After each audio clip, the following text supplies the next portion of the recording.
Logo após o seu batismo, logo após aquele período da tentação, Jesus percorria toda a Galileia, ensinando nas sinagogas, pregando o evangelho do reino. Arrependei-vos, porque está próximo o reino dos céus. Essa era a mensagem que Jesus anunciava. Ele começou a falar sobre as características daquele que seria discípulo dele, daquele que o seguiria. Ele começa a falar sobre as características do cidadão do reino dos céus. É muito importante nós percebermos essas características que são encontradas no Sermão do Monte. O único sermão de Jesus que foi registrado nos evangelhos. É muito precioso nós estudarmos, é isso que nós estamos fazendo em nossa igreja. E o tema dessa série de mensagens é Você é Feliz, porque nós estamos estudando as bem-aventuranças. A palavra de Deus é preciosa demais, inspirada por Deus, atual. O Espírito Santo de Deus aplica a palavra de Deus às nossas necessidades, nos nossos dias e usa essa palavra que é viva, eficaz, poderosa para nos transformar à semelhança de Jesus. Deixe Deus ministrar ao seu coração enquanto nós lemos a palavra de Deus, enquanto nós refletimos na palavra de Deus. Mateus capítulo 5, a partir do versículo 1 nos diz: Vendo as multidões, Jesus subiu ao monte e se assentou. Seus discípulos aproximaram-se dele e ele começou a ensiná-los, dizendo: Bem-aventurados os pobres em espírito, pois deles é o reino dos céus. Bem-aventurados os que choram, pois serão consolados. Bem-aventurados os humildes, pois eles receberão a terra por herança. Bem-aventurados os que têm fome e sede de justiça, pois serão satisfeitos. Você sabe o que é sentir fome ou sede? A maioria de nós não faz ideia do que é sentir fome ou sede. Pastor Duzilek uma vez fez um comentário que eu achei muito interessante. Ele disse: sentir fome de verdade só sente aquela pessoa que faz uma refeição por dia, não se satisfaz porque não tem o suficiente e não sabe se terá uma refeição no dia seguinte. Esta pessoa sabe o que significa sentir fome. Aqueles que estavam com Jesus, eles sentiam fome. Eram desnutridos, comiam carne uma vez por semana quando comiam. Eles não tinham acesso à água, água era um bem muito precioso, eles tinham muitas dificuldades. Então, quando Jesus fala sobre sentir fome e sede, eles sabem o que é isso.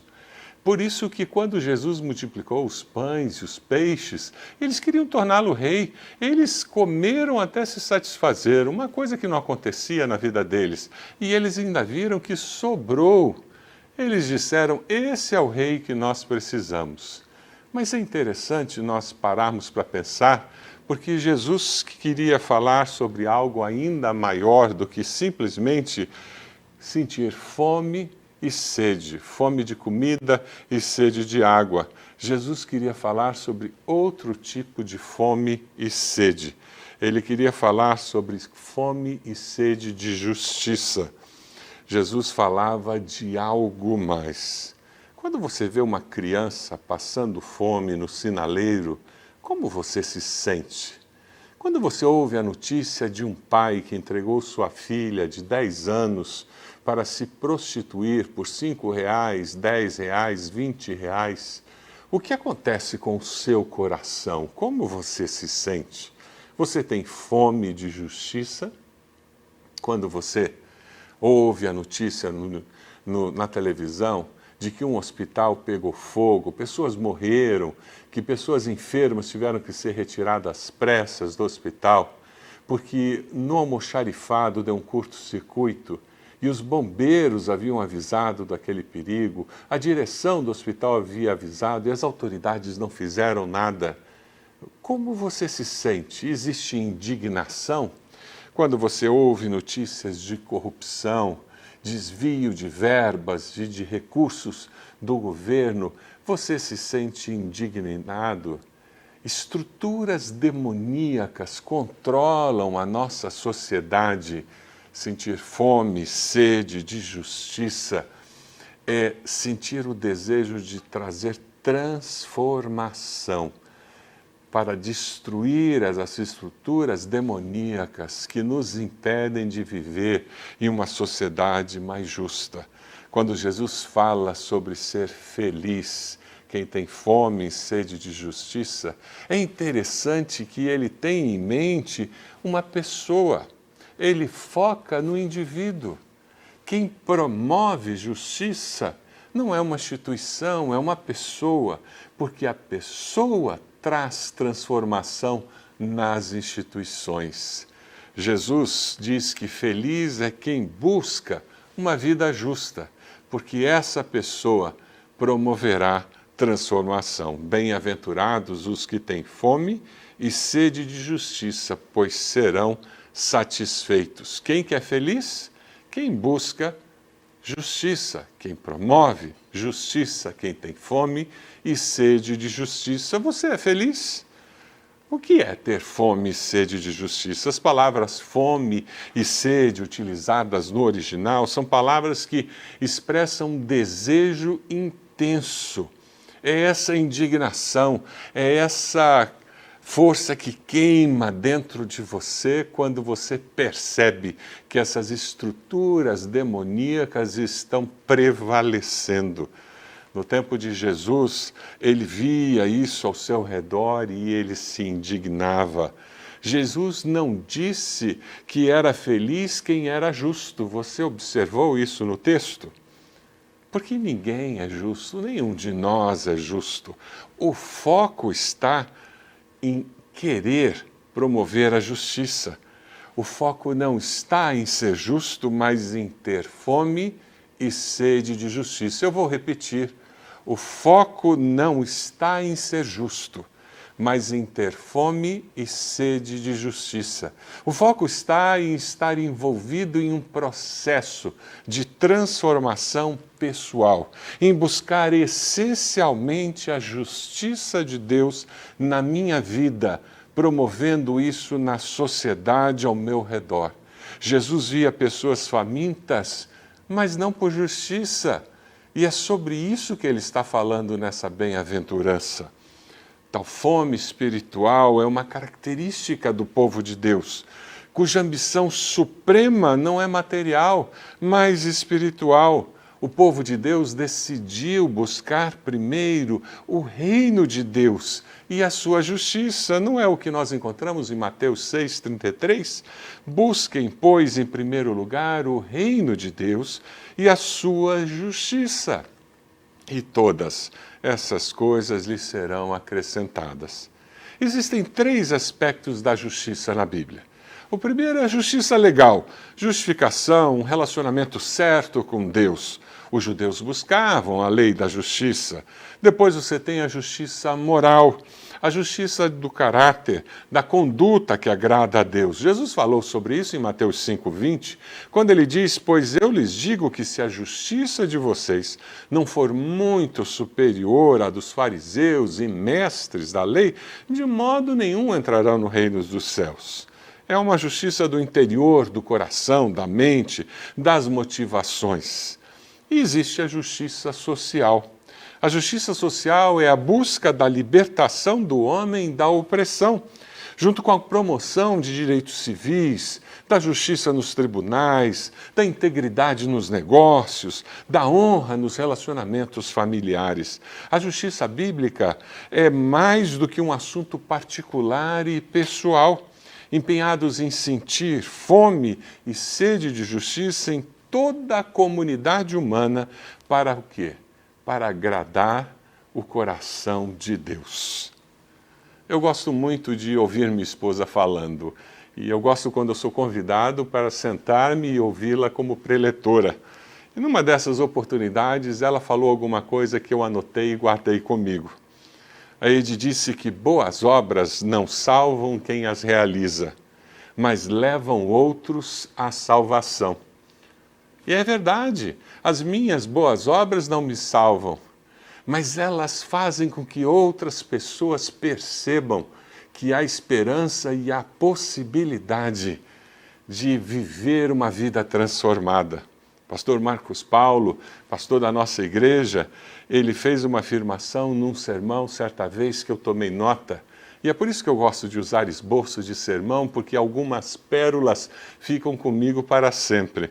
E ele fez a seguinte afirmação num dos seus sermões: não posso me ocupar com todo mundo, mas posso me ocupar com o mundo todo de alguém. Vou repetir. Não posso me ocupar com todo mundo, mas posso me ocupar com o mundo todo de alguém. E Deus, às vezes, traz algumas pessoas na nossa vida para que nós possamos nos ocupar com o mundo todo daquela pessoa por algum tempo. E nós nos transformamos em agentes de transformação na vida de pessoas, na família de pessoas. Nós começamos a nos transformar em agentes de transformação da sociedade ao nosso redor. Martinho Lutero faz uma afirmação preciosa sobre esse tema. Ele diz o seguinte: uma fome e sede de justiça que jamais possam ser reprimidas, ou sustadas, ou saciadas, que não procurem nada e não se importem com nada, a não ser com a realização e a manutenção do que é justo, desprezando tudo o que possa impedir a sua consecução. Se você não puder tornar o mundo completamente piedoso, então faça o que você puder. É um processo. Faça tudo que você pode fazer. Você sinceramente busca viver assim? Busca viver como agente de transformação no mundo onde você pode tocar? Feliz é quem vive para ver transformação. E este é um projeto de vida. Este é um motivo maior para viver. Bem-aventurados, felizes, os que têm fome e sede de justiça, pois serão satisfeitos. Todos nós temos fome e sede de alguma coisa. Algumas pessoas têm fome e sede de serem conhecidos. Jesus fala sobre isso em Mateus 6,16. Quando jejuarem, não mostrem uma aparência triste como os hipócritas, pois eles mudam a aparência do rosto, a fim de que os outros vejam que eles estão jejuando. Eu lhes digo verdadeiramente que eles já receberam sua plena recompensa. Anseiam por reconhecimento e, quando conseguem, descobrem que existe um vazio existencial. A fome por aprovação gera frustração. Se você tem passado pela vida buscando a aprovação de pessoas, você está se alimentando de algo vazio. Você já comeu algodão doce? É uma delícia comer algodão doce, mas que não mata a fome, não mata. Porque ele dissolve na boca e desaparece. Quem vive buscando a aprovação dos demais, quem vive fazendo o bem para receber aplauso e aprovação das outras pessoas, jamais será satisfeito, jamais será feliz. Porque essa pessoa está se enchendo de ar e jamais encontrará a aprovação de Deus. Mas existem algumas outras pessoas que têm fome por algo mais sofisticado, algo mais exigente. O que acontece é que eles têm fome de estética mais elaborada, têm fome pela beleza e vivem fazendo plástica, e vivem fazendo procedimentos de beleza, de estética. Outros gostam da música, da cultura, do conhecimento e fazem um curso e mais um curso e mais um curso, e outros gostam de ser conhecidos porque são pessoas muito cultas e falam bonito e falam difícil e envolvem as pessoas. Na realidade, elas gostam da popularidade, serem reconhecidos e conhecidos, mas essas pessoas também jamais serão satisfeitas porque elas não promovem transformação verdadeira. Elas não promovem justiça. Elas promovem a si mesmas. São narcisistas travestidos de discípulos de Jesus. O que nós precisamos realmente em nossa sociedade é de pessoas que têm fome e sede de justiça, mas da justiça de Deus, que encontra uma satisfação diferente. Salmo 17,15 nos diz: quanto a mim, feita a tua justiça, verei a tua face. Quando despertar, ficarei satisfeito ao ver a tua semelhança. Você tem vivido com esta fome? As bem-aventuranças contêm uma dimensão escatológica nelas.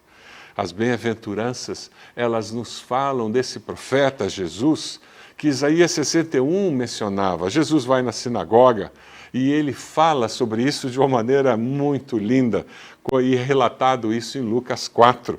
Ele foi a Nazaré, onde havia sido criado, no dia do sábado entrou na sinagoga, como era seu costume, e levantou-se para ler, foi-lhe entregue o livro do profeta Isaías, abriu e encontrou o lugar onde está escrito: o Espírito do Senhor está sobre mim, porque ele me ungiu para pregar boas novas aos pobres. Ele me enviou para proclamar liberdade aos presos e recuperação da vista aos cegos, para libertar os oprimidos e proclamar o ano da graça do Senhor. Então ele fechou o livro, devolveu ao assistente e assentou-se. Na sinagoga todos tinham os olhos fitos nele, e ele começou a dizer-lhes: hoje se cumpriu a Escritura que vocês acabaram de ouvir. Quando eu e você vivemos com fome e sede de justiça, nós vivemos como profetas do Deus Altíssimo.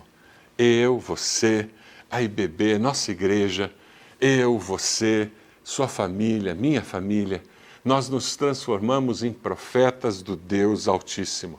Quando nossa igreja se une e vai às ruas e faz um projeto lá na Rua 15, na Boca Maldita, em que nós anunciamos que nós cremos que é possível viver livre das drogas, nós estamos sendo agentes de transformação. Quando irmãos da nossa igreja, pequenos grupos da nossa igreja se unem, e irmãos que têm um senso de justiça, fome, sede de justiça, se unem e constroem uma casa na Vila Zumbi, para uma família que tinha uma carência de moradia, de uma forma concreta, essa igreja se transforma em agente de transformação. Aqueles irmãos e irmãs se transformam em agentes de transformação. É uma expressão concreta dessa bem-aventurança. E o que acontece é que essas pessoas ficam satisfeitas. Mas é uma satisfação que é mais do que discurso vazio, é uma satisfação que é mais do que receber a aprovação de alguém, da sociedade, é uma satisfação que é resultado da aprovação divina, da confirmação do Espírito Santo de Deus no coração de cada um desses queridos e queridas. O projeto Ancorar tem sido uma manifestação linda do amor de Deus e desse senso de justiça, de amor do nosso povo. O projeto Ancorar, ele surge como uma manifestação de compaixão e justiça da nossa igreja, um desejo de amparar e amar aqueles heróis da saúde que estão em hospitais, em postos de saúde da nossa cidade, da grande Curitiba, e agora nós temos irmãos e irmãs da nossa igreja indo até postos de saúde, até hospitais, dizendo: nós amamos vocês, Deus ama vocês, perseverem, vocês são especiais, nós cremos que Deus tem capacitado vocês para servir em nome de Deus a todos esses enfermos que por aqui têm passado. E Deus abençoe vocês. E nós cantamos, nós oramos, lemos a palavra e abençoamos aquelas pessoas. E quantos relatos nós temos ouvido de pessoas chorando, pessoas sendo confortadas. Que alegria nós sabermos que hoje existem hospitais onde pessoas estão fazendo devocionais todos os dias usando o material que veio naquele kit que é entregue no projeto Ancorar. A ABC, o braço social da nossa igreja, a nossa ONG, por meio dela, porque você tem entregue sua oferta, quanta gente tem recebido mantimentos, quase 46 toneladas de alimentos. Produtos de higiene, são quase 3 toneladas de produtos de higiene e limpeza que nós doamos, quantas coisas têm sido feitas, porque nós, como comunidade de fé, temos dito, nós vamos repartir e nós vamos participar desse processo de abençoar a nossa cidade, de trazer transformação. Como Igreja de Cristo, eu e você, promovemos transformação em nossa sociedade. Nós vamos continuar, nós vamos perseverar, porque nós queremos, em nome de Jesus, fazer diferença na nossa sociedade. Mas nós vamos fazer mais do que construir uma casa, nós vamos fazer mais do que entregar cestas básicas, nós vamos fazer mais do que isso. Sabe o que nós vamos começar a fazer? Nós vamos começar a falar para as pessoas da necessidade de nós mudarmos a ética da nossa nação, a maneira de nós vivermos como brasileiros, para que haja menos corrupção, para que haja mais justiça na nossa nação. Quem sabe você vai ter que ter uma atitude talvez um pouco mais radical. Jesus foi muito radical quando ele chega no templo, e ele chegando a Jerusalém entra no templo e ali começou a expulsar os que estavam comprando e vendendo. Derrubou as mesas dos cambistas, as cadeiras dos que vendiam pombas, e não permitia que ninguém carregasse mercadorias pelo templo. E os ensinava dizendo, não está escrito, a minha casa será chamada casa de oração para todos os povos, mas vocês fizeram dela um covil de ladrões. Felizes aqueles que têm fome e sede de justiça. O desejo tão forte dentro de Jesus fez com que ele chocasse aquelas pessoas. Você tem que denunciar alguma situação de injustiça, você tem que denunciar alguma situação de opressão, de corrupção, você tem fome e sede de justiça na sua alma. Você precisa das orações da sua igreja para que você possa lidar com uma situação de injustiça, agir e viver matando a fome e sede de justiça, criará em mim e em você o tipo de satisfação que essa bem-aventurança fala, pois serão satisfeitos. É o processo na vida de cada um de nós que produzirá essa satisfação. Porque se nós estivermos envolvidos nesse processo de fome e sede de justiça, nós nos tornaremos agentes de transformação. E nós seremos satisfeitos provisoriamente enquanto estamos deste lado da morte. Mas sabe, um dia estaremos satisfeitos eternamente, permanentemente. Segundo Pedro 3,13 diz, novos céus e nova terra, onde habita justiça. Na eternidade, viveremos para sempre num lugar onde habita a justiça. Mas enquanto nós estamos aqui, enquanto vivemos aqui, Deus espera de nós, cidadãos do reino dos céus, que nós sejamos agentes de transformação e vivamos com fome e sede de justiça. Talvez você esteja dizendo, pastor, eu preciso pedir perdão a Deus por buscar satisfação na aprovação dos outros, porque você tem fome e sede de aprovação dos outros. Você vive buscando reconhecimento, você não está buscando a aprovação do Senhor. Peça perdão a Deus por isso. Talvez você precise pedir perdão ao Senhor por buscar satisfação naquilo que é passageiro, naquilo que não é eterno. Fome e sede de justiça em ser mais perfeito, em ter entretenimento, em mais diversão. Quanto mais adrenalina, melhor. Fome e sede de justiça no seu conforto. E com isso você não tem se consagrado e buscado uma vida de santidade. Diga, perdoe-me, Senhor, por buscar satisfação naquilo que é passageiro. Eu quero convidar você a tomar algumas decisões agora. A primeira delas, dizer, eu decido buscar o reino de Deus em primeiro lugar na minha vida. Isso começa quando você aceita Jesus como Senhor e Salvador. Tome essa decisão agora, confesse Jesus como Senhor e Salvador e viva como agente de transformação na sua família, no seu bairro, no seu trabalho, na sua cidade, no nosso país. Ser discípulo de Jesus é ser agente de transformação. Entre em contato conosco, nós queremos abençoá-lo nessa decisão tão importante que você está fazendo. Diga, eu decido buscar o reino de Deus em primeiro lugar.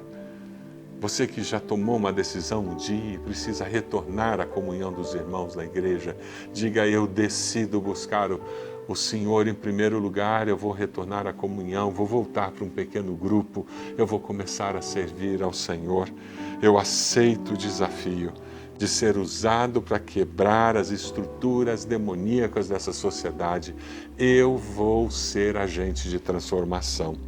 Eu preciso que Deus me ajude, porque eu tenho algumas situações que eu preciso denunciar. E você vai assumir um compromisso hoje, que você vai denunciar aquela situação de opressão, de corrupção, e você vai pedir que a igreja do Senhor esteja orando por você, esteja intercedendo, e você vai ter uma capacitação sobrenatural para viver como agente de transformação. Eu posso orar por você, pedindo que Deus abençoe sua vida e o use como agente de transformação. Feche seus olhos, onde você está agora? Vá até o Senhor. Senhor meu Deus, eu te dou graças, Senhor, pela Tua palavra que penetra no mais profundo do nosso coração, porque ela é viva, ativa, poderosa. Eu te agradeço, Senhor, porque a Tua palavra é real, inspirada pelo Senhor, e ela nos ajuda a viver a vida a cada dia, experimentando o mover do Senhor. E, ó Deus, nós queremos sim viver como agentes de transformação. Queremos levar essa palavra que traz esperança, que traz vida, nova vida em Cristo. Queremos, Senhor, levar esses princípios eternos da Tua palavra que promovem transformação na nossa sociedade. Nós clamamos em nome de Jesus por esses irmãos e irmãs que tomaram uma decisão hoje. Peço bênção do Senhor sobre as suas vidas. Só Deus, que o Teu Espírito Santo venha sobre cada um deles, capacitando-os, dando coragem, ânimo, dando sabedoria para que eles possam agir, viver de tal maneira que o Senhor seja glorificado nas suas ações. Abençoa, Senhor, os Teus filhos, as Tuas filhas, de tal forma que nós possamos ver transformação na nossa cidade, na nossa nação, Senhor. Ó Deus amado, abençoa, Senhor. Abençoa-nos como só o Senhor pode nos abençoar. Abençoa as nossas famílias. Abençoa cada um de nós como servos do Senhor. Essa é a nossa oração, no nome de Jesus. Amém, Senhor. Deus abençoe você, Deus abençoe a sua família. Fique na paz do Senhor.